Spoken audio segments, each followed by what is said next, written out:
बिस्मिल्लाहिर्रहमानिर्रहीम। अस्सलाम वालेकुम। आज हम 9 biology chapter number 6 enzyme start करने जा रहे हैं। तो आज के लेक्चर में हम कुछ बेसिक टर्म्स डिस्कस करेंगे और वो बेसिक टर्म्स कौन कौन से हैं आए देखते हैं। Metabolism,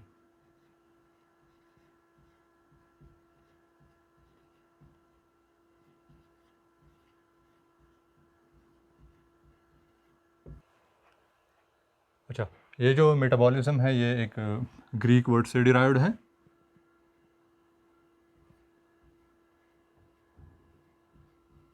derived from Greek word which mean change। अच्छा, ये मेटाबॉलिज्म का कॉन्सेप्ट किसने दिया था?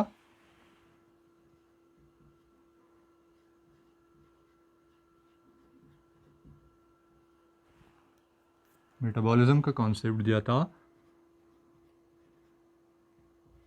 इब्नी नफीस ने। अब आते हैं मेटाबॉलिज्म की डिफिनीशन की तरफ। मेटाबॉलिज्म है क्या? The process are the sum of all chemical reaction, the sum of all chemical reactions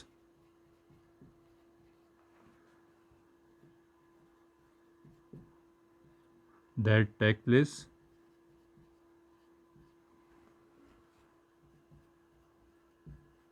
in living organisms is called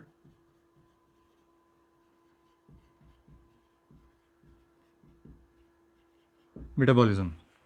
यानी जितने भी केमिकल रिएक्शंस होते हैं एक लिविंग ऑर्गेनिजम्स की बॉडी में, उन सब को कलेक्टिवली मेटाबॉलिज्म कहते हैं।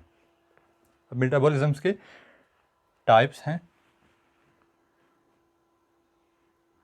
इसके दो टाइप हैं। एक है anabolism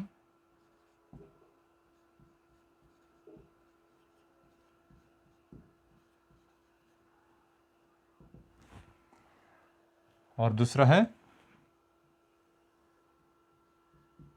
catabolism.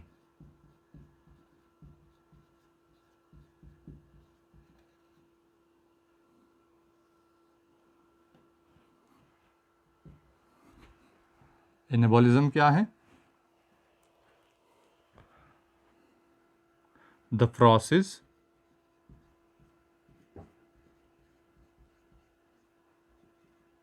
in which smaller molecules combine together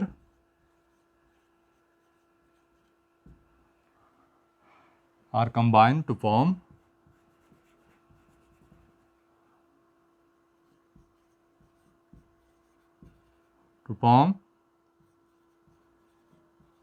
larger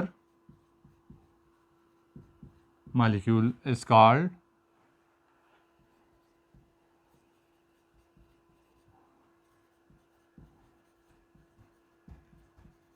anabolism. वो प्रोसेस जिसमें स्मॉल साइज़ के मॉलिक्यूल कंबाइन हो जाते हैं और लार्ज साइज़ का मॉलिक्यूल बना देता है, वो उस प्रोसेस को एनाबॉलिज्म कहते हैं। एनाबॉलिज्म जो है ये एक कंस्ट्रक्टिव प्रोसेस है। Constructive anabolism is a constructive process.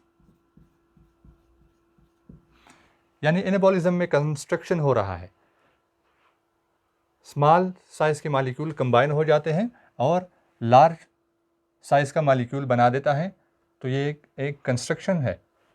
तो इसलिए एनाबॉलिज्म को कंस्ट्रक्टिव प्रोसेस भी कहा जाता है और ये एक एनर्जी कैप्चरिंग प्रोसेस है। इसमें एनर्जी जो है वो कैप्चर होती है। क्या एग्जाम्पल है इसका एनाबॉलिज्म का?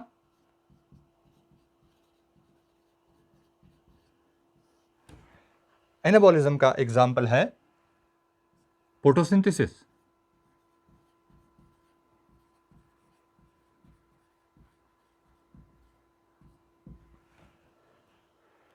इसका क्या, फोटोसिंथेसिस का क्या इक्वेशन है?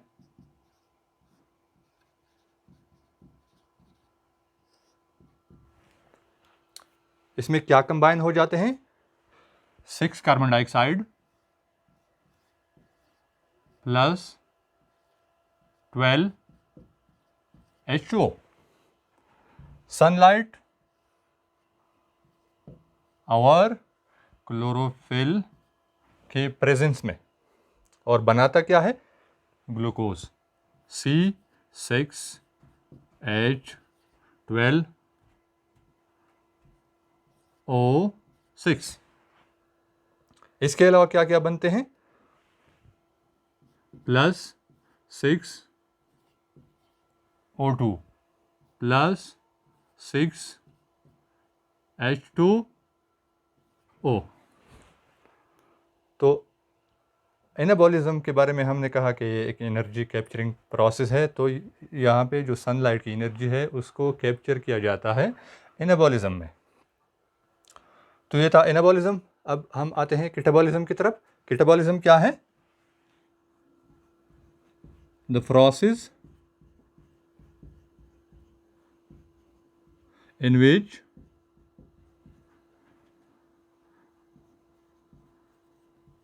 larger molecule are broken down to form smaller molecules is called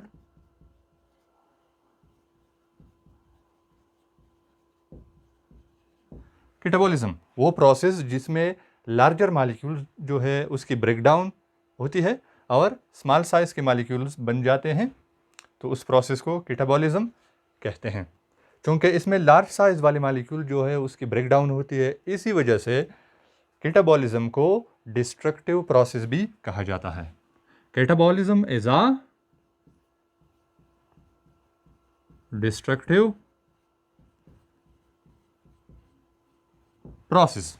Catabolism is also called as energy releasing process.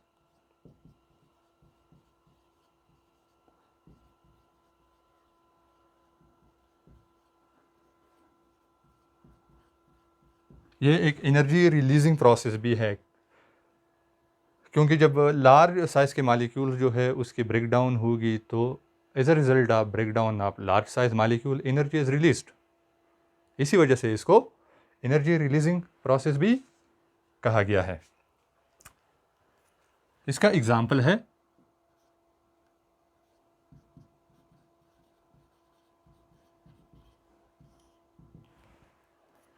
Respiration.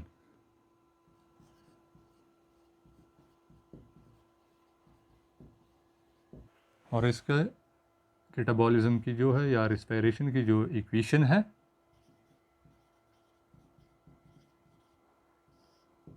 इसमें ग्लूकोज क्या फार्मूला है? C6H12O6 और 6O2 ये मिल जाते हैं। ऑक्सीजन के प्रेजेंस में ग्लूकोज की ब्रेकडाउन होती है और ग्लूकोज जो है लार्ज साइज मॉलिक्यूल है और बनते हैं 6CO2 प्लस 6H2O और energy in the form of ATP, और ATP के फॉर्म में एनर्जी भी बनती है। तो ये था हमारा टॉपिक इंशाल्लाह अगले लेक्चर में हम एंजाइम को डिटेल के साथ डिस्कस करेंगे। Thanks for watching the video. शुक्रिया।